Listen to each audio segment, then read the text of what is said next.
আসসালামু আলাইকুম রহমতুল্লাহি ওয়া বারাকাতুহু। বন্ধুরা সবাই কেমন আছেন? আজকে গ্রিল চিকেন রান্না করে রুটি দিয়ে খাওয়ার খুব মন চাইছে, যে কারণে দুটো গ্রিল চিকেন কেটে কেটে একটু ভুনা ভুনা করে হালকা ঝোল রেখে তৈরি করব।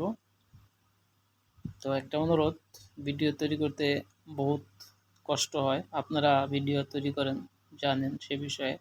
তো অনুরোধ থাকবে সকলেই পুরো ভিডিওটা দেখবেন। বেশি না, 3 মিনিট, 3 মিনিটে পুরো রান্না কমপ্লিট করে ফেলেছি।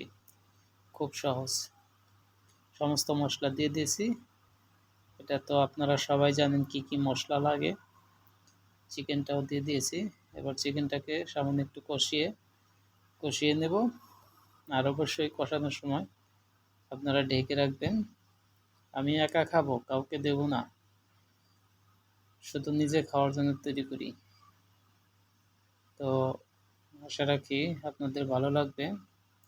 তো কষানো শেষ হয়ে গেলে আমি সমস্ত মশলাগুলো দিয়ে দেব। আর সেটাও আপনারা জানেন, একটা রান্না করায় কি কি মশলা লাগে। তো আমি ঢেলে দিয়েছি। এখানে জিরার গুঁড়া, হলুদের গুঁড়া, মরিচ তো আমি খাই না বেশি, হালকা একটু দিয়েছি। তো ধনের গুঁড়া দিয়েছি।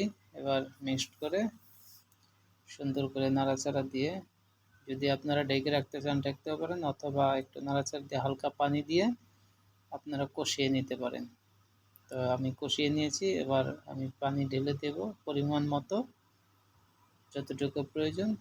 পানি দেওয়ার পরে আমি পরিমাণ মতো লবণ দিয়ে দেব, কারণ এই লবণ তো টেস্ট করা যাবে না। ইনশাল্লাহ একবারে যেটা দেব ওটাই কারেক্ট হবে। তো আমি লবণ দিয়ে দিচ্ছি। তা আমি এখানে 1 চামচ চিকেন স্টক দিয়ে দিলাম, এটা সুস্বাদু করবে খানাকে। আর আমি আর একটা জিনিস দেব, সেটা হলো শুকু বাসার। এটাও খুব টেস্টি, খানাকে অনেক টেস্টি বানায়। এটা ছোট ছোট কাউনের দানার মতো দেখতে। তো আমি সামান্য কিছু আলু কুচি দিয়ে দিচ্ছি খানাটাকে আরও টেস্ট করার জন্য। তো খুবই সহজ, ব্যাচেলারদের জন্যে, বিশেষ করে যাদের বউ নেই তাদের জন্যে শর্টকাট রান্না। আমি কিছু টমেটো দিয়ে দিচ্ছি, চেরি টমেটো।